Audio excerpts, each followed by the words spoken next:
Pública. Tá aqui a Defensoria Pública. A Defensoria Pública tá aqui, você pode acessar a Defensoria Pública.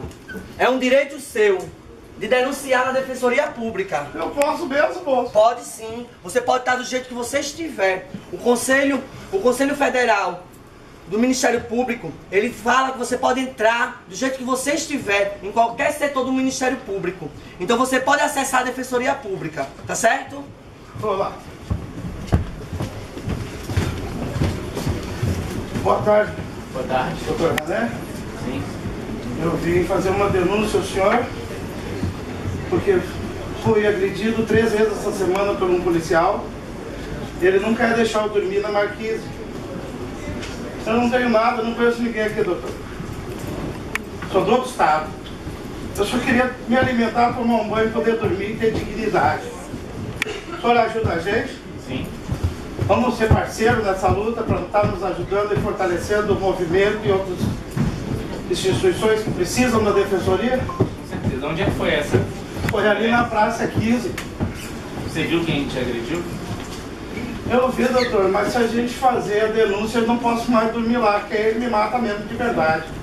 Aqui no Rio de Janeiro a gente tem um projeto que é a Ronda de Direitos Humanos. A gente vai à rua para verificar essas violações. Então foi na Praça 15? Na Praça 15 de Novembro. Tá, então a gente vai... Você está precisando agora de um lugar para dormir? Estou precisando de um lugar para dormir e sair da rua, doutor. Preciso trabalhar. Sim, sim. Tenho 5 filhos, 2 cachorros, um papagaio e 2 cabritos. Vai atrás de conseguir isso para o senhor. Em relação à denúncia, a gente também... Você lembra só se foi guarda municipal? Não, foi um guarda militar.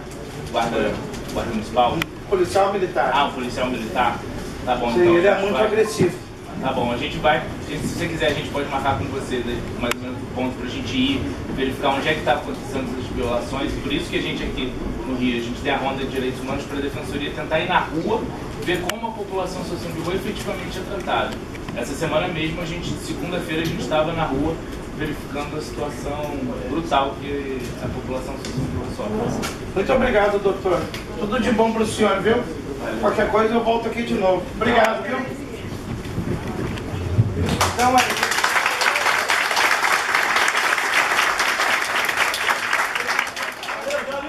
quando a gente tem um caminho que possa ter uma parceria e fortalecer o movimento, é o caminho que a gente busca de luta, porque a vida da gente é uma luta constante contra a descriminalização, contra a marginalização, contra a dependência química ou até mesmo o alcoolismo. Porque a única coisa que a gente tem hoje na situação de rua é o não. O não a gente tem em qualquer lugar que a gente entra. Então quando a gente recebe um sim, esse sim, ele nos incentiva a estar fazendo a luta pelos companheiros, por mulheres, homens, idosos e crianças que vivem em situação de rua no nosso país. Muito obrigado pelo espaço e a gente queria ver com vocês se vocês dão uma contribuição para a nossa janta de hoje e amanhã. A galera que quiser contribuir, a gente vai passar o baldinho. Boa tarde a todos e a todas. Boa tarde. Eu me sinto muito feliz. Eu estava vindo e estava imaginando justamente como isso tudo começou. De um seminário que teve em Brasília, onde nós podemos justamente estar conhecendo a Defensorias Públicas e a Defensoria Pública conhecendo a população em situação de rua. Infelizmente, ainda hoje tem muita população em situação de rua que ainda não conhece o que é a Defensoria Pública. Eles ficam imaginando que vão para a Defensoria Pública para poder serem presos, que eles vão para poder serem escorraçados. E graças a Deus a gente está avançando em alguns estados. Mas isso não significa também que a gente não precisa avançar em outros. Uma das coisas que eu falo sempre quando eu estou no seminário com a Defensoria Pública é que precisa deixar de ser uma política de amizade e passar para ser uma política de instituição. Porque o dia que nós perdermos ou forem transferidos ou saírem para alguma coisa melhor, uma Fabiana, um Renan, uma Carla, uma Nara, um Carlos, será que ainda vamos ter defensores defendendo a população em situação de rua? Outra coisa que me chama bastante atenção é que às vezes querem que apenas um defensor discuta e decida tudo sobre a demanda da população de rua. Isso é errado. Isso é muito errado. Então ainda não entrou realmente o tema da população em situação de rua para a instituição da Defensoria Pública. Eu acho que esse é um dos pontos fundamentais que a gente precisa estar discutindo. Não dá para a gente preparar um trabalho tão bonito por conta de tanta burocracia. Então, eu acho que esse seminário, além de tudo que vamos poder discutir, podemos estar refletindo, é justamente isso. Como fazer para deixar de ser uma política de amizade e realmente passar a ser uma política de instituição? É isso que a gente precisa. Amizade a gente deixa para depois, a gente vai ali, toma uma água de coco, um refrigerante, janta, almoça. Obrigado, Lúcia. Bom, boa tarde a todas, boa tarde a todos. Muito feliz de estar aqui. Agradecer ao Renan pelo convite. Encontrei um monte de amigos, amigas, enfim. É sempre gratificante a gente estar aqui, porque, na verdade, como a Lúcia falou, tudo começou num seminário que o movimento da população de rua, junto com o governo federal, organizou em Brasília em 2011, né? Final de 2011. E até aquele momento, esse seminário reuniu representantes de todas as defensorias públicas do Brasil, quase todas, né? E até aquele momento, a população em situação de rua e a defensoria pública não tinham nada a ver, né? Sim, diretamente não tinha nenhum vínculo. Acho que foi para nós uma grande e grata surpresa também, aqueles 2 dias que foram realmente muito ricos, né? Um seminário que teve cuidado, foram vários ministérios, fizeram apresentações, desenvolvimento social, saúde, justiça, direitos humanos, que na época era um ministério,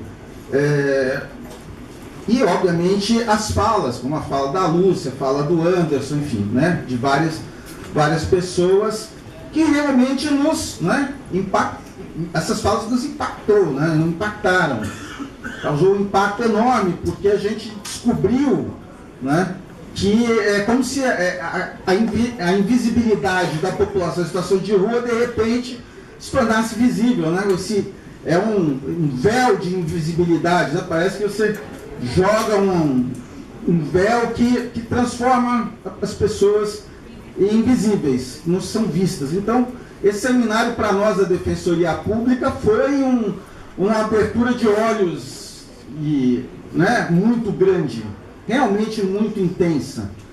E eu acho que foi muito interessante também como começo, porque veio da população em situação de rua, parada, claro, pelo governo que fazia isso, né? A demanda para a Defensoria Pública não foi uma coisa de gabinete, ela não começou essa política como uma política de gabinete da Defensoria Pública, criando o serviço a partir da nossa cabeça, dos nossos conceitos, dos nossos conhecimentos, né? Ao contrário, desde o primeiro momento, essa política foi uma política construída em parceria. Então, por aí eu já digo que a primeira grande virtude dessa parceria, dessa construção, é que é uma construção conjunta, né? Nós somos convidados, de uma certa maneira, a fazer isso, fizemos em cada estado, na Defensoria da União, né? Alguns modelos um pouco diferentes uns dos outros, uns mais avançados, outros ainda em implementação. E no estado de São Paulo, já no início de 2012, por volta de março, eu me lembro de uma conversa com o Anderson, nós reunimos lá no espaço dos freis franciscanos, numa sala, me lembro até hoje dessa primeira conversa, né? Algumas pessoas fosse do movimento nacional ou outras pessoas que lidavam, até mesmo alguns religiosos, enfim, que nós chegamos ali, bom, precisamos instalar o atendimento da Defensoria Pública. Então, a primeira reunião. E aí, várias coisas, quer dizer, eu fui aprendendo muito com esse processo. E a primeira coisa que eu achei interessantíssima e que foi completamente inovadora no Brasil inteiro, um projeto inovador, primeiro que o atendimento prestado pela pela Defensoria Pública, assistência jurídica, foi realizado num espaço em que a população de rua se sentia à vontade, né, que é o chamado Chá do Padre, que é um local, enfim, dos Freis Franciscanos, onde é servido um chá com pão toda tarde, etc. E acho que foi realmente, essa foi uma grande sacada, que não foi nossa, foi do movimento, né, de falar, olha, a Defensoria Pública, por mais boa vontade que tenha, é um prédio, enfim, do Estado, né? Tem a bandeira do Estado, etc. E tal. E isso causa, um primeiro momento, uma certa angústia, porque as pessoas, como aliás foi muito bem exposto aqui nessa apresentação, e também eu vindo para cá, me dei conta de que a gente não podia estar num lugar mais simbólico do que na frente da Candelária, onde jovens de rua foram massacrados anos atrás, né? Então, para mim, é muito simbólico a gente estar falando disso aqui, né? Por uma coincidência do destino. Então, nós realmente aceitamos essa proposta, e a outra coisa interessante é que vieram conosco os defensores públicos federais, que aqui a Nara está representando, também o Renan, né? E a gente instalou pela primeira vez no país um atendimento das duas defensorias públicas juntas, tanto a estadual quanto a federal, tratando de uma maneira conjunta todas as questões jurídicas envolvidas naqueles atendimentos. E mais do que isso, nós também contamos com o apoio, seja através dos nossos próprios funcionários, servidores, assistentes sociais, psicólogos, até com o apoio mesmo ali do pessoal do Chá do Padre. Porque as demandas também, a gente aprendeu que, no caso da população de rua, as demandas, elas são um mix, né? São uma mistura, às vezes bem difícil de separar, entre a demanda social, a demanda jurídica, até a demanda de saúde, enfim, é um pacote. Por quê? Porque a população em situação, as pessoas, a população família genérica, as pessoas se encontram numa tal situação de vulnerabilidade, de exclusão social, né, de agressão, de violação dos seus direitos, da sua dignidade básica, que quando chegam na Defensoria Pública, realmente não é como aquele nosso assistido tradicional, que tem uma casa, etc., vai vivendo e chega ali, olha, eu estou com um problema de aluguel, eu tenho aí a questão da guarda dos meus filhos, é uma questão pontual. Não, a pessoa que chegava muitas vezes era só na conversa, esse atendimento era um atendimento mais prolongado, a gente aprendeu isso também, né? Precisava conversar e aí ver o que era, e descobria coisas, né? Nesse atendimento a gente descobria coisas, descobria, por exemplo, que o fulano tinha trabalhado e aí passava para a federal, ia correr atrás de fundo de garantia, benefício, o quê? Eles descobriam, de repente, conversando, que a pessoa tinha um irmão, e o pai morreu, e o irmão estava morando nessa casa, expulsou a pessoa de casa, e tinha, peraí, quer dizer que então existe uma propriedade aí, a qual essa pessoa, uma herança, essa pessoa tem direito. Então foi muito interessante. Eu vou acelerar para dar tempo todo mundo falar. E 20 minutinhos? Então tá bom, tá aqui. O show de bola, tem aí o cronômetro. Perfeito. Então, e foi realmente muito rico. Nós abrimos na Defensoria de São Paulo, na Federal eu sei que foi voluntário, a Nara fala sobre isso.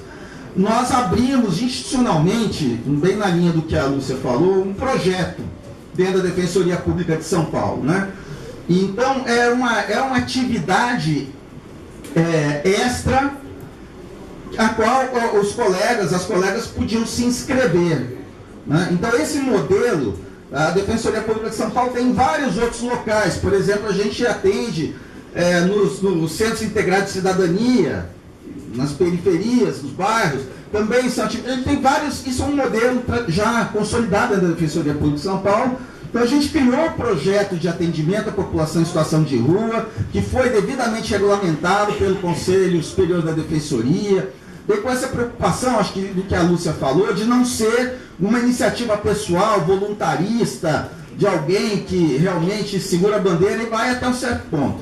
Hoje eu posso falar com toda tranquilidade que o nosso projeto de população em situação de rua, ele está enraizado na Defensoria Pública, né? Enraizado, ele já faz parte do nosso atendimento. E eu vou dizer também por quê. Depois de, sei lá, uns 2 ou 3 anos do projeto ser um sucesso ali no Chá do Padre, nós recebemos a demanda, eu vi a Nina por aí, mas no sentido de que a Defensoria Pública passasse a atender a população, as pessoas, dentro do prédio da Defensoria. Então, para nós foi interessantíssimo, porque o movimento tinha detectado que já estava madura, a relação de confiança já era tanta, que se a gente transferisse isso para dentro do nosso prédio, assim como é o atendimento de todas as outras pessoas, e aí com isso, evitando qualquer tipo... eu falo discriminação, não era, porque não é que a gente atendia a população de rua no Chá do Padre para discriminar, era o contrário. A gente atendia no Chá do Padre, era um serviço, até, digamos assim, especial. Uma equipe de psicólogo, assistente social, que está totalmente envolvida no projeto para cuidar dessas questões de vaga e outras questões de mau atendimento, por exemplo. Então isso é um ponto. E rapidamente, então, hoje em dia, Lúcia e todo mundo... Na Defensoria de São Paulo, realmente a gente tem um atendimento e um projeto instalado, né, de atendimento à população em situação de rua. Além disso, teria muitas outras coisas para falar, mas eu vou rapidamente dizer que a gente também tem uma atuação institucional, que vai além do atendimento individual, né? A Defensoria Pública, a Defensoria Pública, através do Núcleo de Direitos Humanos, até outros núcleos também, trabalha muito fortemente a questão da política de atendimento à população de rua. Então a gente participa de reuniões, participa de fóruns de debate, mesas, sei lá, audiências públicas, enfim, a Defensoria Pública se tornou, junto com os movimentos sociais, também um agente da formulação, da crítica, e quando é necessário, com o apoio jurídico, a Defensoria Pública tem ingressado com ações jurídicas na Justiça para garantia de direitos da população em geral, além do atendimento individual, que também muitas vezes gera ações judiciais, né? Então, isso também faz parte dessa ideia de que a Defensoria Pública ela está envolvida profundamente com a garantia ou a melhora, realmente ninguém aqui, a situação ainda é muito grave, né? Mas a gente está profundamente comprometido com a questão da dignidade da população, absolutamente, né? Aí tem o Alderon aqui, que eu conheci justamente começando a trabalhar com a população de rua. O Alderon, enfim, dispensa qualquer apresentação. E a gente participa, e participou, e continua participando disso. E finalmente, assim, só para dar uma rápida, eu também falar que eu estou aqui com o coração apertado, porque a gente está passando por um momento muito difícil na cidade de São Paulo. Existe uma política municipal do novo prefeito, que alguns aí, sei lá, dizem que é a nova alternativa para o Brasil, mas espero que não seja essa, né? Pelo menos em relação à população de rua, eu não quero transformar isso aqui num palco político, nada disso. É jurídico. A violação de direitos da população em situação de rua em São Paulo, ela é efetiva, ela está acontecendo, especialmente em um pedaço de pessoas que estão na rua, que são também muito vulneráveis, são vulnerabilizados por uma outra questão, né? Que é a questão do consumo de droga, que chamamos de consumo abusivo ou excessivo de substâncias entorpecentes, né? Mas também são pessoas que estão na rua. né? E estão sendo brutalmente atacados, né? A gente tem relatos, essa semana, por exemplo, a Guarda Civil Metropolitana iniciou uma clara operação de pressão e de humilhação das pessoas que ficam ali na Cracolândia para forçar que essas pessoas saiam dali. E de preferência que elas entrem no sistema criado pela prefeitura, que é de internação. Como o prefeito tentou fazer via judicial a internação compulsória e a Defensoria Pública ganhou a batalha contra ele, ganhamos, a gente foi muito contente. Vocês não imaginam quando a gente estava reunido, inclusive com a primeira subdefensora geral, numa mesa parecida com essa, quando chegou a notícia da nossa liminar, a gente gritava feito criança. Eu saí batendo na mesa, jogando tudo para cima, porque foi uma grande vitória, não para a população, porque se não fosse isso, ia ser o rapa das pessoas, a caçada humana, que já aconteceu aqui no Rio de Janeiro anos atrás, inclusive uma pessoa sendo atropelada, enfim, barbaridade. E é o que ia acontecer em São Paulo. E aí nós ganhamos essa batalha, né? Ganhamos 2 vezes. Ganhamos essa e outra. Mas enfim, mas a batalha continua, porque agora a prefeitura entrou numa de internação chamada voluntária. Mas o voluntário é um voluntário pressionado. É um voluntário pressionado porque as pessoas não conseguem mais ficar na rua.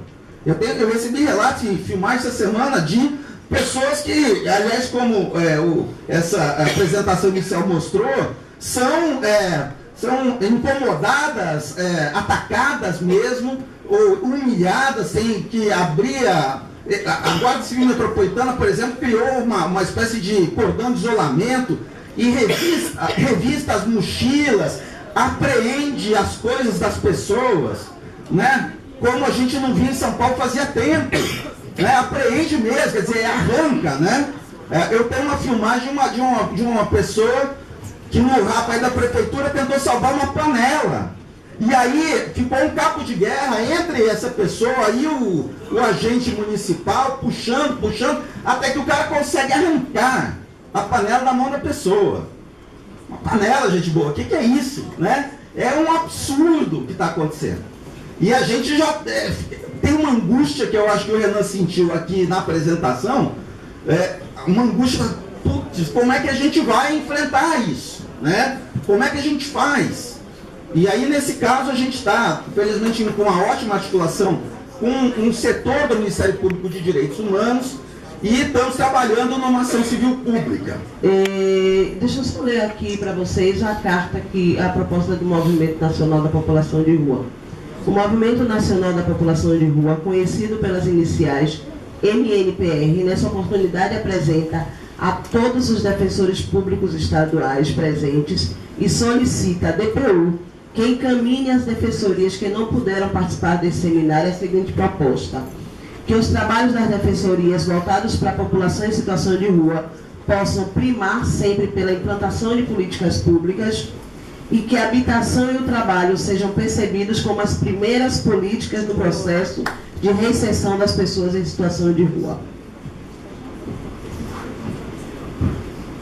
Para poder você se lembrar, toma aqui. Como é que você também, Carlos? Todos os defensores públicos vão receber a mesma carta, certo? E eu acho que é interessante, a gente alinha uma só e aí a gente consegue um resultado melhor. E agora a gente passa a palavra para a Nara. 20 minutos. Oi, boa tarde, gente. Obrigada por presença e obrigado, Renan, pela organização do evento. Enfim, sensacional, mas, assim, eu confesso, o Renan, pelo que eu tinha entendido, e a minha fala ia ser mais voltada para defensores públicos, então é uma fala que é muito analítica da nossa atuação, talvez seja uma fala um pouco mais chata para algumas pessoas, porque é um pouco detalhada. Ele tinha falado para a gente contar um pouco da trajetória, né, da nossa atuação lá em São Paulo. Então, enfim, desculpa se foi muito chato depois do almoço, enfim, mas é o que eu tenho para hoje. Então, só contar um pouco, e eu acho que para mim foi muito interessante refazer essa história que o Carlos contou um pouco, mas a nossa perspectiva da Defensoria Pública da União ela é bem diferente da que ele teve na época. E foi muito interessante rever o momento, na verdade, isso, assim, nosso início nisso foi em 2011, né? E ver também como era um momento político muito diferente no país, sem querer também entrar em qualquer mérito, mas assim, como a gente tinha uma perspectiva de expansão, de criar, enfim, se não fosse o Renan agora, assim, pela DPU, eu acho também querendo expandir, motivando todo mundo, eu não sei em que pé a gente vai estar, porque em São Paulo a gente vê assim, tá tudo muito difícil, né? Tá um momento de muita dificuldade, acho que o direito se vê numa posição também muito, enfim, todo mundo tá muito escancarado, alguns funcionamentos e alguns vazios, então tá muito difícil. Em 2011 acho que era um momento de muito mais potência, então eu acho que também o nosso início de atuação nessa área só foi possível porque a gente estava nesse momento muito expansivo, enfim, todo mundo estava muito mais animado. Eu lembro, assim, ao contrário do que o Carlos falou da experiência dele, que foi procurado pelo movimento, no nosso caso, eu acho que é diferente, né? A DPU, a gente está falando de 2011, era uma instituição que era ainda um órgão do Ministério da Justiça, né? A gente não tinha autonomia, a gente tinha problemas sérios, acho que antes foi 2011, acho que sim, a gente ficou meses sem defensor geral, então uma situação dificílima mesmo, assim, institucionalmente muito fragilizada. E aí eu lembro, mas assim, também como é importante a renovação. No final de 2011 tomou posse, acho que a primeira leva do 4º concurso, eu não sei se, qual é o seu? 4º? 5º? Primeira leva do 4º concurso. Chegou a gente com sangue em São Paulo, é difícil, né? Agora São Paulo é uma unidade mais difícil, então é difícil hoje em dia chegar a gente lá direto, né? Em geral as pessoas já passaram por outras unidades, já vêm com outras questões, enfim, com um discurso também mais, às vezes mais corporativo, já mais introjetado. Então, quando chega gente nova, assim, que prestou concurso, entra direto na unidade, isso se dá uma injeção de ânimo muito grande. Então, a gente, nesse momento, chegou um monte de gente cheia de boas ideias, tudo, a gente tinha uma chefia a favor, mas a gente tinha uma estrutura institucional muito engessada, né, que enfim, tinha cada um fazendo seu ofício, recebia seus processos e levava adiante. Tinha algumas pessoas que participavam de alguns comitês, algumas coisas, pessoas, só que a gente tinha, institucionalmente a gente não tinha, a gente sempre se esperou muito na Defensoria do Estado, que tem, enfim, que é mais nova que a gente, mas ela nasce de outra forma, tudo. E eles tinham os núcleos especializados, né? Então tinha núcleo de direitos humanos, tinha núcleo de habitação, e a gente então via isso um pouco como uma perspectiva de atuação, só que a Defensoria tem esse problema de ser uma instituição nacional, então geograficamente é difícil você pensar num núcleo que vai dar conta de tudo no âmbito nacional, e a gente também não tem muita independência para fazer isso no nível local, mas a gente resolveu criar em São Paulo esses grupos de trabalho para tentar superar um pouco essa coisa da limitação de atuar só nos processos que surgem. Então, assim, vindo essa leva nova de gente, tudo, isso foi sendo possível. Aí, eu lembro que em dezembro, acho que foi isso que talvez tenha acontecido, que teve uma assinatura do termo de cooperação da Secretaria de Reforma do Judiciário com o CONDEG. Eu nem lembro se o defensor-geral na época participava do CONDEG. Eu sei que o atual defensor-geral ele participa ativamente, mas eu sei que teve épocas em que não, enfim, a relação com a Defensoria do Estado, ela também é sujeita a momentos, né, da Defensoria do Estado. Então, enfim, nesse momento eu não lembro, acho que a DPU não estava participando, e aí tinha essa assinatura. E uma defensora, aí é muito diferente da perspectiva do Carlos, que é procurado pelo movimento. No nosso caso, uma defensora muito específica, a Viviane, de São Paulo, ela volta, vê, a gente recebe as publicações do Diário Oficial, volta do Natal e fala, olha, teve assinatura, assim, eu fiquei pensando, acho que ela não é de São Paulo, a quantidade de pessoas em situação de rua em São Paulo é inadmissível, a gente trabalha com isso, a gente é uma instituição de defesa, a gente tem que fazer alguma coisa, teve a assinatura desse convênio do CONDEG, enfim, para a Defensoria começar a atuar nisso, a gente precisa fazer alguma coisa, vamos fazer um grupo de trabalho. Fizemos um grupo de trabalho e começamos a ir atrás. Isso assim, em janeiro de 2000, a assinatura do convênio tinha sido em dezembro, em janeiro de 2011 já fizemos a primeira reunião, já resolvemos fazer alguma coisa. E aí, assim, zero de contato com sociedade civil, uma coisa assim, claro, algum contato. A gente tinha com a Defensoria do Estado também pouco, acho que ainda tinha, assim, na chefia, tá? Acho que vocês até tinham algum contato, mas muito sem saber. Então, vamos começar, a gente começou a visitar alguns centros de acolhida, e aí, o que a gente pode fazer? Não tinha ideia de qual ia ser a demanda que ia aparecer.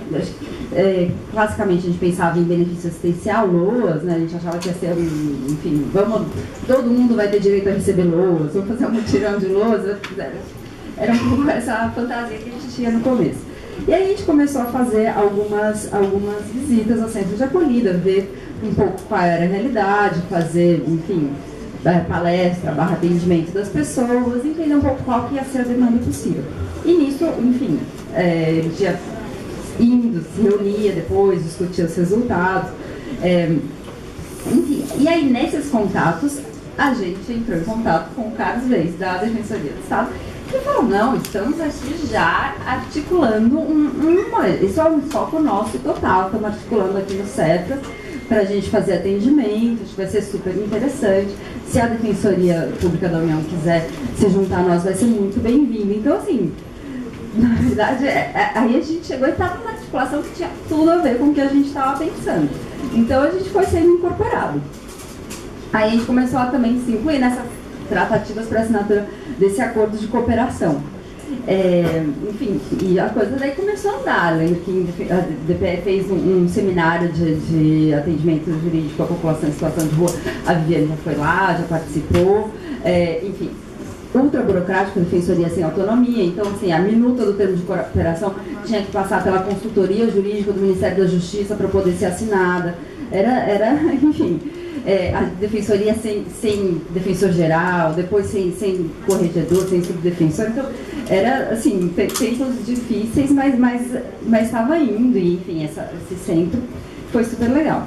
Aí, enfim, conseguimos que a Defensoria Geral criasse, institucionalizasse o GT Rua, que era composto, na época, éramos 8 defensores de São Paulo que estávamos lá para atuar. Então, assim, já teve essa opção na época por fazer uma estrutura que fosse diretamente ligada ao defensor geral. É uma coisa que engessa um pouco, porque, enfim, qualquer alteração de gente que entra, tem que pedir para publicar, daí sai de área oficial, enfim, fica uma coisa muito burocratizada, mas ao mesmo tempo também dá um caráter um pouco institucional, enfim, na hora que a gente tem que conversar com um colega, a gente tem um aval da administração superior. Enfim, em 1º de setembro de 2011 a gente já começou os atendimentos lá e era esse esquema, tinha um defensor de Estado, um defensor federal, a gente ficava lá, sentava, não lembro se a Luciana foi estagiária nessa época, ela viu que depois ela super ficou fã desse modelo de atuação conjunta, a gente sentava assistindo, era um defensor estadual que também não tinha muita ideia, assim, sentava um de cada, a pessoa contava a história, a gente tentava arrancar o que tinha de jurídico, estava conversando, assim, foi uma experiência também muito, muito interessante na época, de atuação, não, assim, de pensar em atuação jurídica. Enfim, uma coisa muito importante na época foi a parceria da DPE também com a sua equipe multidisciplinar, porque na Defensoria Pública da União em São Paulo a gente não tem assistente social, não tem psicólogo. Na época acho que a gente até talvez tivesse uma assistente social, mas enfim, a DPE tinha toda uma estrutura que já estava pensada, era um concurso muito específico para a própria defensoria, então isso fazia muita diferença para a nossa atuação lá. Enfim, e aí eu lembro que vocês tinham uma parceria com uma associação de cartório, então uma demanda grande era uma questão de segunda via de documento, porque tem isso, né, de coisa retirada, tudo, então tinha muita demanda de segunda via, e aí isso também levava um público grande para lá, porque nesse começo não tinha tanta gente que ia, então com isso da segunda via, desse convênio, enfim, tiveram esse fluxo também. Enfim, aí também o que aconteceu nessa época, a gente numa reunião regular com o juizado especial, alguém comentou desse grupo, aí o juizado especial ficou super interessado em começar a atuar alguma coisa, naquela mesma perspectiva de não é possível, a gente trabalha com, enfim, justiça, tem tanta gente que não tem acesso, não tem tanta facilidade. E aí a gente fez uma reunião com o juizado, eles gostaram muito do projeto e aí a gente conseguiu um jeito, fazer uma combinação com eles, que não é um convênio, não tem nada formalizado nesse sentido, de uma forma de ajuizamento mais rápido de ação. Então, é muito mais rápido. A gente fez um sistema, assim, por coincidência, eles tinham um posto ali do lado do chá do padre, aí a gente já saía, já colocou lavação, já marcava a perícia para 3 dias depois, então assim, ficou uma coisa muito ágil. E aí isso foi bom, porque também as pessoas que iam, elas começaram a gostar do serviço, elas viam que era uma coisa muito rápida, muito eficiente, então foi dando muito certo, assim, e ver também como é um tema que na realidade angaria as pessoas, só que muitas vezes a gente fica limitado por algumas questões, né? Enfim, o que aparecia muito nesse começo? A gente achando que ia ser um universo todo de lousa, a gente se surpreendeu com um universo de pessoas que na realidade tinha muito mais vínculo formal na vida. Então era gente que tinha carteira de trabalho assinada até recentemente, às vezes ainda tinha vínculo ativo, então tinha direito a um saque de fundos de garantia, ou de PIS, algum benefício por incapacidade, e era isso que foi surgindo. Menos benefício previdenciário, muito mais fundos de garantia e PIS. Tinha algumas demandas de saúde na época também, ainda tem, enfim, atendimento, exame. Eu lembro que uma demanda importante que tinha da Defensoria do Estado, que tinha um problema estrutural, era a questão de antecedentes, de ver, porque tem muita gente que teve alguma passagem pela polícia, não sabe se tem ainda, se está com alguma coisa, se tem, enfim, se tem uma ordem de prisão. E eu lembro que a Defensoria do Estado lá em São Paulo tem aquele problema que a sede de atendimento é no próprio fórum, então sempre dava um pouquinho. Agora parece que estão criando um outro prédio, né? Mas eu lembro que, enfim, aí, só que tem o problema que o sistema ele só pode ser acessado de computadores muito específicos. Então, de lá, o defensor não conseguia ver se a pessoa tinha antecedentes, podia. Então, enfim, tinha que voltar depois. Mas tem uma limitação estrutural você fazer um atendimento fora da sede. Por exemplo, na Defensoria Pública da União, a gente... o contrato nosso de reprografia é um contrato que é de locação de máquina. Hoje em dia, 2 vezes por semana vão defensores. Isso desde 2011, a gente variou entre 1 e 2 vezes por semana. Vai 1 ou 2 defensores lá no Estado Pátria, faz uma manhã de atendimento, depois ajuiza todas vão vários estagiários também, agora tem uma servidora. E aí a pessoa vai, pega todas as demandas, que são principalmente de saque de fundo de garantia e PIS. E aí a gente leva isso depois, e aí o próprio defensor que estava no dia ajuiza todas as ações. É um super trabalho a mais. Por exemplo, eu sou defensora da área criminal, eu não atuo no juizado especial, eu nem mal sei protocolar lá no sistema. Mas por conta do grupo de trabalho eu tenho que atuar lá. Então a gente pensou, tem que ter alguma forma de compensação, porque a gente vai, enfim, sem receber nada a mais. A gente tem comum o nosso trabalho, então a gente tem que ter alguma forma de compensação, inclusive para isso ser para trazer uma forma de incentivo institucional. Aí o defensor-chefe da época propôs 2 formas de compensação que iam onerar quem não vai. Então, tá bom, então você vai, daí você ganha um dia sem trabalho de 2 dias que você vai. Aí virou uma grande discussão, aí a gente vê como é frágil mesmo, né? Porque enfim, eles falaram, os outros colegas falaram, não, acho que não é voluntário, então a compensação tem que ser voluntária. Então, se ninguém vai querer, volta a fazer atendimento na sede, não importa, esse espaço não é um espaço importante de ser mantido. Enfim, tudo muito fragilizado. Aí, de novo, a gente tem que voltar com a discussão da importância, mas assim, o tempo todo tem isso. Aí a gente conseguiu finalmente uma forma de compensação. Então hoje tem, você vai 2 vezes lá e você não recebe processo num dia antes de entrar de férias. É sutil, mas enfim, já tem alguma coisa. Mas como é uma luta interna também, né? A gente conseguir priorizar esse atendimento, um modelo muito parecido para atuar também com o Cefras, num outro espaço, um espaço de acolhida de imigrante para atender a população migrante. Enfim, mas fiz isso tudo, porque, enfim, acho que faz parte da nossa história.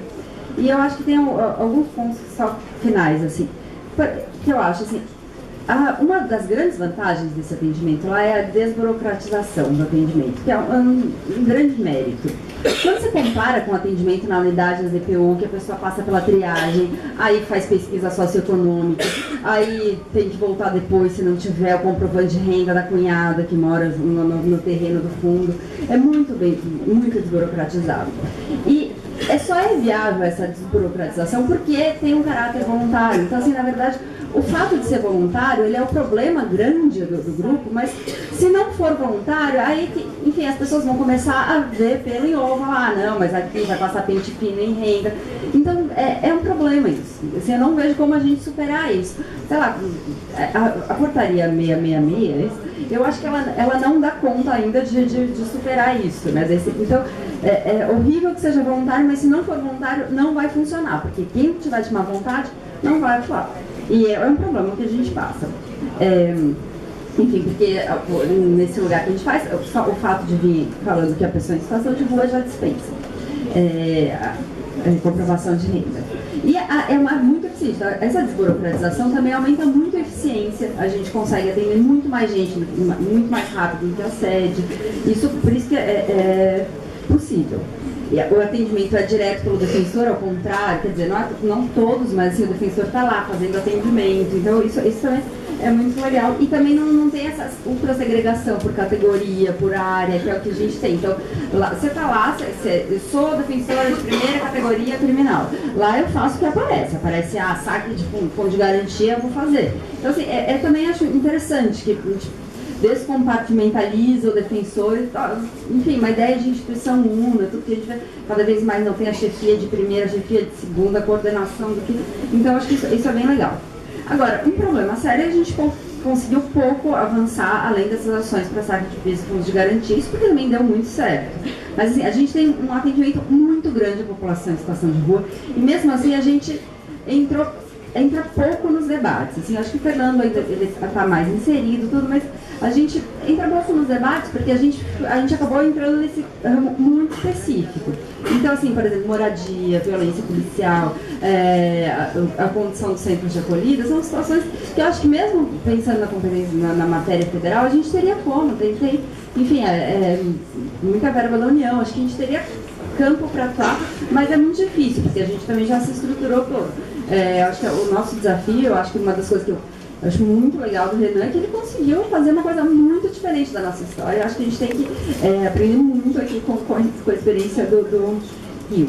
E aí, uma coisa final que me impressão é que eu acho que é curioso. Na DPU, a impressão que dá, a gente tem que atuar pela população hipossuficiente, e aí na sede a gente atua pelos... Um pouco assim, as pessoas que têm melhor condição entre a população mais pobre. Claro, a gente tem um limite de renda e isso é respeitado, mas assim, a gente vai para o GT-Rua porque a gente fala, não, a gente não está chegando nas pessoas mais vulneráveis. Vamos para lá, vamos tentar atender a população em situação de rua. E aí quando a gente vai ver o perfil que a gente atende, são as pessoas que em situação de rua que estão em melhores condições também. São as pessoas que têm mais vínculo formal, que a gente continua... ou sei lá, que tiveram um vínculo de emprego há pouco tempo, que tem acesso a benefício, então a gente continua não conseguindo acessar o mais vulnerável do mais vulnerável. Enfim, espero que desse seminário a gente tire algumas ideias, porque, enfim, acho que a gente tem uma experiência que é super legal, tudo, mas tem muito ainda a andar, e, enfim, espero trocar mais experiências. É só essa coisa. Obrigada.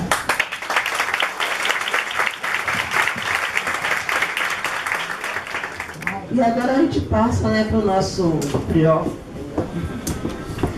Olá, gente, vou falar aqui em pé um pouco mais. E feliz, assim, de ver o auditório lotado e ver até os colegas defensores sentados no chão, porque é isso. A gente fica... E é muito interessante isso, né? Quando às vezes a gente pensa, a gente que está acostumado à formalidade, a gente pensa assim, cara... felizmente eu sei que os colegas que estão aqui não pensam isso, tanto que estão sentados no chão. Mas muitos pensam, nossa, que incômodo a gente num evento ficar sentado no chão. Agora imagina quem tem que sobreviver no chão, o que é dormir no asfalto. A gente nunca vai ter...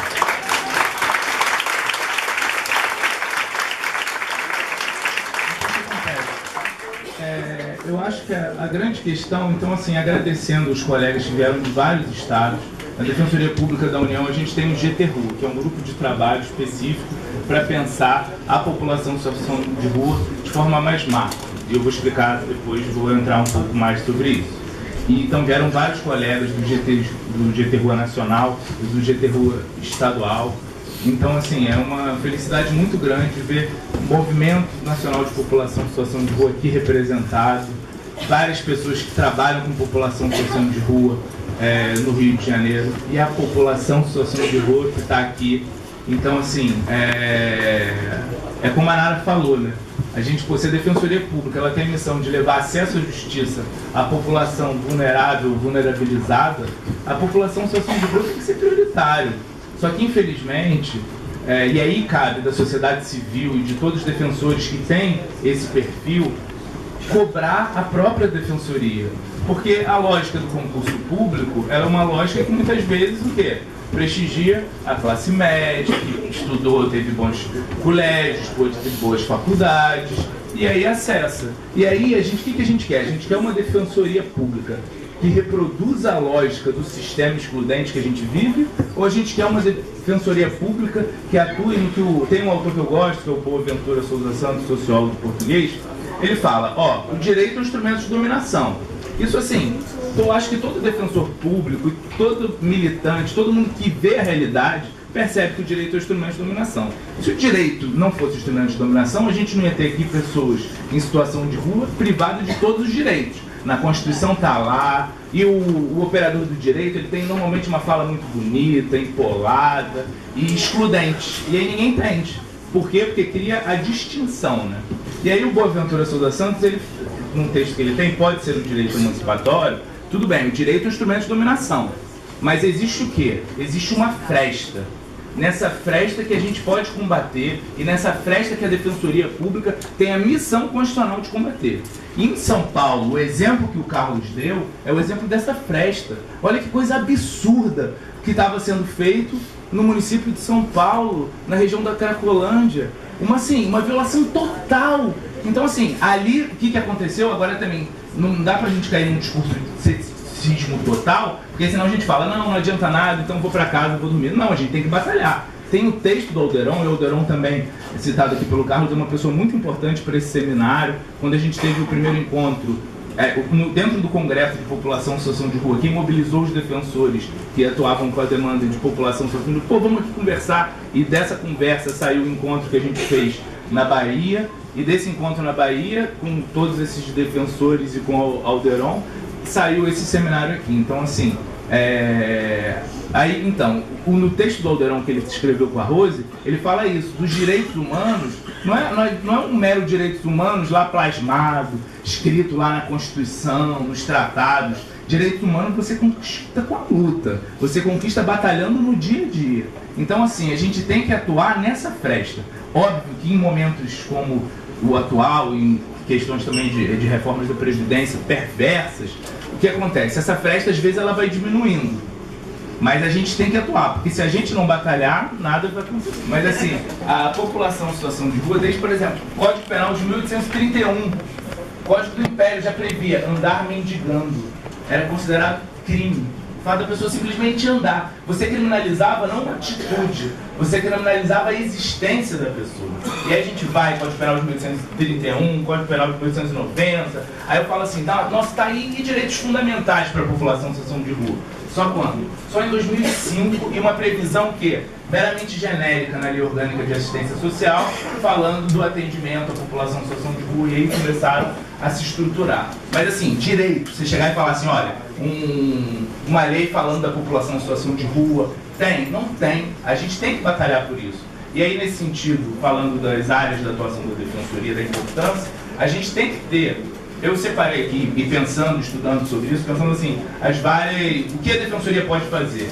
E o Tomás, o colega que é antropólogo, pesquisador, ele está aqui também, vai falar pra gente, ele também falou uma coisa quando começando a escrever, ele falou assim, escreve para o que você gostaria de ouvir quando você começou a trabalhar com população em situação de rua. E aí eu fiquei pensando o que a Defensoria pode fazer, quais funções. Aí eu pensei assim, ainda estou iniciando, não sei se depois posso pensar mais, mas introdutoriamente o que eu acho interessante é o seguinte, 4 funções que eu pensei. Uma em relação ao atendimento jurídico, esse primeiro atendimento, que é o nome que a gente dá, o jargão da Defensoria Pública, e aí, como o Carlos falou muito bem, a gente tem que pensar como a Defensoria Pública vai ser acessível às pessoas em situação de rua. Não dá para a representação que a população tem em situação de rua é do Estado. Então, assim, a pessoa tomou, desculpa a expressão, uma porrada da Guarda Municipal. Aí ela vai ver a Guarda Municipal Poder Público, ela vê Defensoria Pública. Eu vou procurar a Defensoria Pública, mas quem me bateu era do governo, entre aspas, né, na visão leiga. Então o que acontece? Só que a Defensoria ela não é isso. A gente é o quê? Hoje, felizmente, como a Nara falou, hoje tanto a Defensoria Pública do Estado quanto a Defensoria Pública da União são autônomas. O que quer dizer isso para quem não é da área jurídica? A gente não é vinculado ao Executivo. Por quê? Porque a gente tensiona essa freca que eu falei, a gente vai o quê? A gente vai bater de frente, muitas vezes, com o executivo que pratica atos de higienização. Por exemplo, nessa situação de São Paulo, se a Defensoria Pública do Estado de São Paulo fosse vinculada ao Estado, dificilmente ia conseguir um tipo de ação com essa liberdade e conquistar essa vitória. Então, sim, o atendimento jurídico é fundamental para o defensor pensar isso. E nesse contexto saiu a portaria também, o nome, sempre todo mundo ri, né, que é a portaria 666 mesmo. E aí o que acontece? Quando saiu a portaria, qual é o objetivo?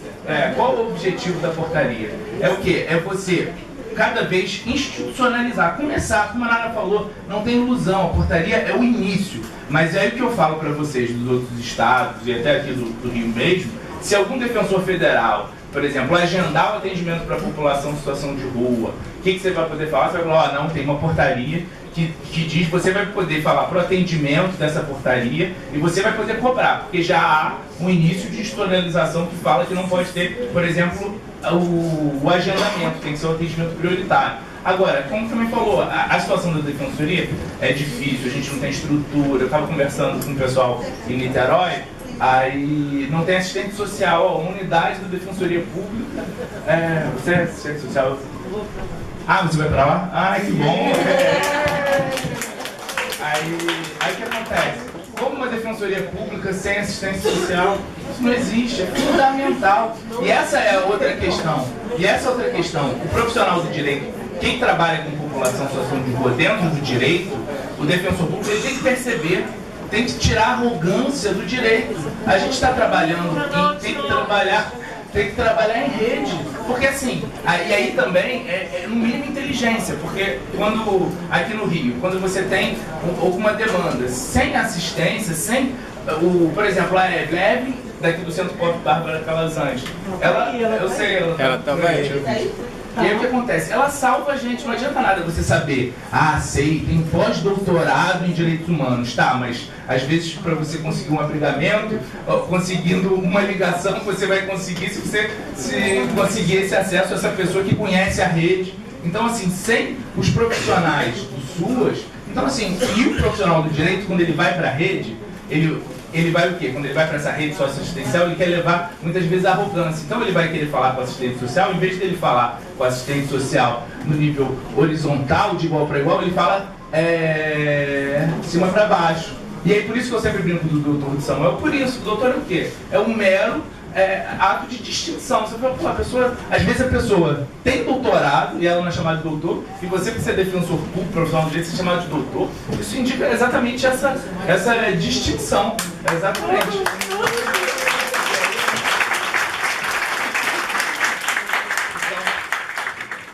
Então, em relação ao atendimento, essa primeira questão, ações coletivas, e aí para os colegas da área jurídica, defensores, é isso que a gente tem que pensar, e sempre numa abordagem estratégica, porque também às vezes eu vejo situações que a pessoa tem uma crença no judiciário que a gente que trabalha na área da justiça não tem. A pessoa fala, entra com ação, é fácil. Aí você vê, se por determinadas ações você entra, o juiz indeferiu a liminar, acabou. Aí a prefeitura, o executivo vai falar assim, não, agora eu posso fazer. Então assim, tem que ser uma atuação realmente estratégica, para pensar em que momentos tem que entrar. Por exemplo, em São Paulo, era impossível não entrar com ação.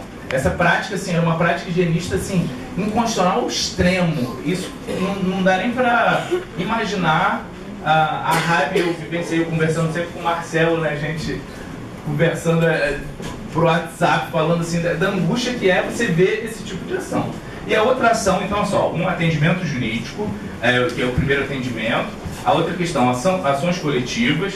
A outra questão que eu entendo importante é a prevenção da violação de direitos humanos.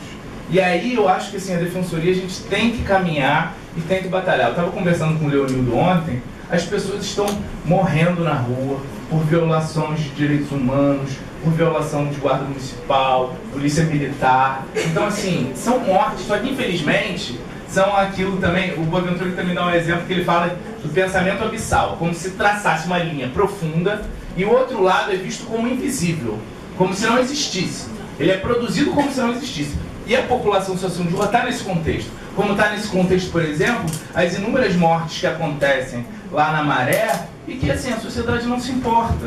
Então, a Defensoria, aqui no Rio também, muito interessante a atuação da Defensoria nesse espaço da região da Maré, por isso, porque a gente não pode ter essa linha que, infelizmente, o pensamento muitas vezes constrói como inexistente. A Defensoria não, a Defensoria tem que tornar visível o que é invisibilizado pela sociedade em geral. E a população em situação de rua, nesse contexto, ela é invisibilizada. Ela só é visibilizada quando ela pratica um crime, ou acusado de justamente praticar crime, ou quando ela incomoda, quando vem na porta de casa. E aí a sociedade civil, por isso que sempre quando a gente fala também do poder público, a gente nunca pode esquecer da sociedade civil. Porque a sociedade civil, e aqui no Rio a gente vê isso, assim, quando você vai conversar com o gestor e com a guarda municipal, a sociedade civil liga para, remove a pessoa de lá, estão aqui, chama a polícia, quer tirar a pessoa, agora construir política pública não quer. E aí como a Defensoria pode atuar? Uma das questões fundamentais que nós sempre defendemos, eu e a Carla, que a gente começou esse projeto da Ronda de Direitos Humanos, com base na experiência que tinha acontecido lá no Sul, foi o seguinte: a gente estava tendo um encontro nacional lá em Brasília, e aí a gente conversando com o Jorge, que é o colega que falaria amanhã, mas quebrou o pé jogando futebol, aí não vem amanhã. Aí o que acontece? Todo mundo que trabalha com população em situação de rua sabe dos relatos que as pessoas têm em relação às violações.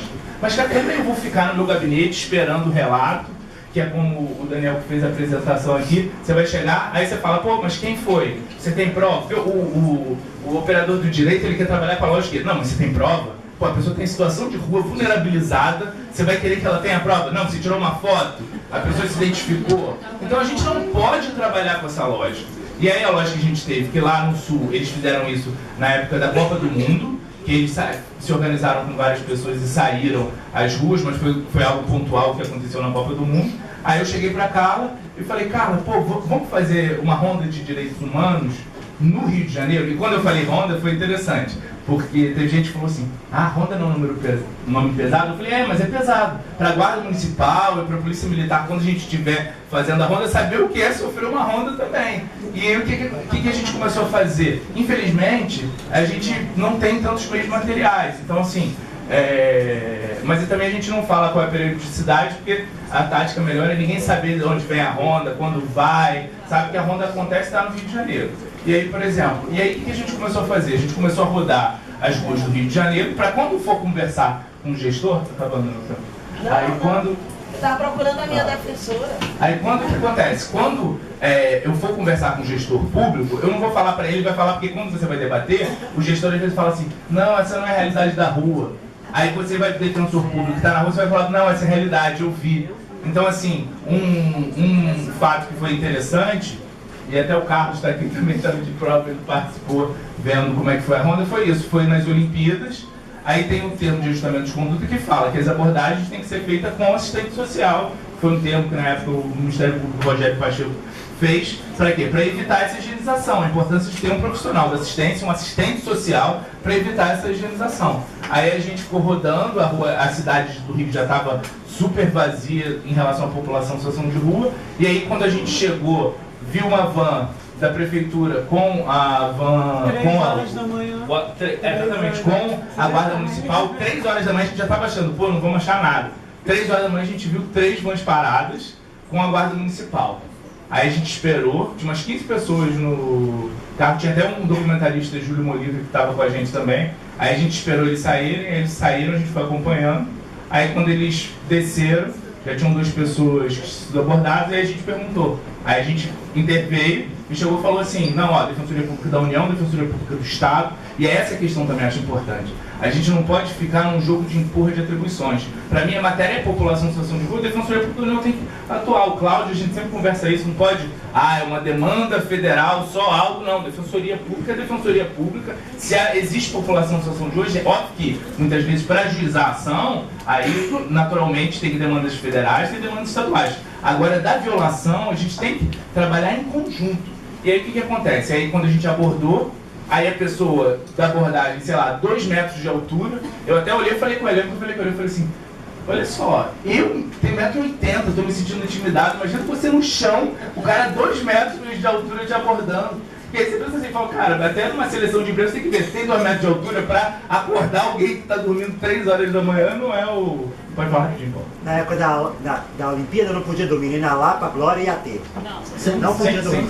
Naquela região não podia. E aí o que acontece? Se você indo na rua já é difícil, a gente sabe que a Honda a gente não consegue, são muitas violações, é um estado, mas a gente tem que estar na batalha, porque se a gente ficar no nosso gabinete, simplesmente esperando a denúncia chegar, a gente vai ser o quê?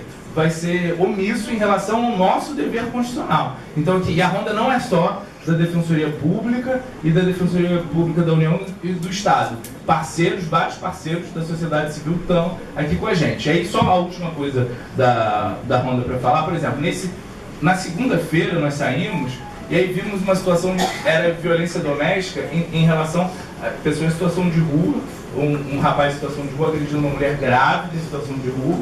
Mas aí o que acontece? A gente conversou, viu? Aí quando ele ia começar a agredir, a gente interveio, ele já tinha agredido antes, e aí a gente foi, conversou com ela, acolhemos, ela queria abrigamento, e aí, por exemplo, aí a importância da rede, da Defensoria Pública atuar na rede, porque a gente conseguiu o abrigamento rapidamente, toda a assistência foi super acessível para a gente conseguiu o abrigamento na hora, não teve que enviar ofício, a gente estava com uma pessoa sendo violada ali na hora, aí você vai chegar 11 horas da noite, aí você vai chegar para a pessoa, não, ó, vamos mandar ofício amanhã, vai para a Defensoria Pública, vai para a Defensoria Pública amanhã, a pessoa na rua, mulher, grávida de 4 meses, com frio, aí vai chegar, não, olha, vamos amanhã, você procura a Defensoria Pública, que o defensor público vai enviar o ofício, não, você tem que resolver na hora, e essa é a lógica que a gente tem que ter. E a outra questão também, já caminhando para o final, é a participação no processo de construção da política. A Defensoria Pública, as defensorias públicas, né, a Defensoria Pública Brasileira, tem que atuar. Então, por exemplo, o que eu sempre falo para os colegas, não tem estrutura, tá, mas você pode ajudar a pensar a política. Porque muitas vezes o profissional, lá, por exemplo, como é fundamental a adesão à política nacional de população social de rua. O Carlos está aqui, com certeza vai falar mais sobre isso. Mas eu sempre falo, se o município ele nem aderir à política e criar o comitê intersetorial de acompanhamento da política de população em situação de rua, é o início. E todos que são aqui, que já têm estados ou municípios que têm, sabem a batalha que é. Agora, se você, como no Rio de Janeiro, infelizmente, a gente espera que o prefeito adira e crie o comitê intersetorial, sem o comitê para debater política, a gente está antes do começo. Você nem começou, porque se criando um comitê já é um trabalho. Por quê? Porque população em situação de rua não é assistência, ela é tudo. Como o Carlos deu muito bem o exemplo, na questão jurídica, o que acontece? É muito complexa. Então não adianta você botar assistência para resolver. E aí a importância da defensoria articular com a gestão municipal, estadual e federal para a implementação da política. E nesse sentido, que eu tinha refletido, como a população em situação de rua ela não é sequer pensada pelo direito. A gente pesquisa, e a Luciana, colega também, que vai falar amanhã, que pesquisa a população em situação de rua e direito, a gente percebe. Você bota pesquisar no Google dignidade da pessoa humana, para pesquisa acadêmica, aí vai ter milhares de coisas. Aí bota assim, dignidade da pessoa humana e população em situação de rua. Não tem quase nada. Porque o operador do direito em geral, ele não vê a população social livre, quer simplesmente tirar aquilo da frente dela. Se ela encarasse aquela pessoa como pessoa mesmo, ela ia querer saber por que a pessoa está ali, ia querer saber se tem uma política pública, mas infelizmente não é isso que a gente vê. Então, assim, a gente precisa, enquanto Defensoria Pública, ter essa sensibilidade do olhar jurídico para a população em situação de rua e ajudar na articulação da política pública. E aí no GT Rua da Defensoria Pública da União, um projeto que a gente fez foi em relação ao FGTS. Porque o FGTS para mim é simbólico em relação à população em situação de rua. Porque se você é classe média, quer comprar sua casa própria, você tem lá aquele saldo do FGTS, o que você faz? Você vai sacar aquele dinheiro, porque a Lei 8.036 ela possibilita isso. Agora você está em situação de rua e você quer aquele dinheiro é seu. Só que você não está naquelas hipóteses legais, o dinheiro está no banco, você quer aquele dinheiro para comer. Aí o que a lei fala? Não, não há. Porque não há previsão na lei. Na lei 8.036 não tem essa previsão de população em situação de rua. Por quê? Porque a população em situação de rua ela é invisibilizada no direito, na legislação. Ela só é visibilizada na parte criminal. Legislação criminal, isso não falta. Agora, para direitos sociais, e aí a gente tem um projeto de lei, a gente pede a divulgação e o apoio para o projeto de lei 6294 de 2016. Para o quê? Para a gente poder, isso é só um início, mas isso, e aí eu peço a ajuda dos colegas defensores e de todo mundo aqui que tem essa visão de pensar. Eu estava conversando com o Carlos ontem, ele me ligou para falar a questão do Código de Processo Penal. A gente também atuando aqui, já encerrando, a gente atuando na área criminal, você percebe como o juiz, quando você vai fazer um pedido de liberdade provisória, o juiz quer endereço fixo. Aí você fala, a pessoa está em situação de rua. Aí a pessoa que ela já está vulnerável por estar em situação de rua, ela fica presa. E aí o Estado, que não reconhece ela enquanto direitos sociais, reconhece para o direito penal. Então, o direito penal é o único direito hoje que tem acessibilidade total. Eu sempre falo, você não tem CPF, você não consegue muitas vezes, por mais a Fátima que sabe que hoje, felizmente para a população de situação de rua, essa questão do CPF tem a portaria, Maria Lúcia também batalhou para ter essa portaria em relação à população em situação de rua, mas na prática a gente sabe que o CPF é a condição do exercício da pessoa. Agora a pessoa para ser presa, para ser sarqueada e não tem CPF, se for acusada, ela vai ser presa. Agora ela entra, ela tem prioridade para entrar no sistema carcerário. Agora ela não vai sair porque não tem CPF, aí vão ter que ver se tem outro mandado. Então assim, todos nós aqui temos que pensar em formas de atuar naquela fresta que eu falei. Temos escutado. Muito obrigado.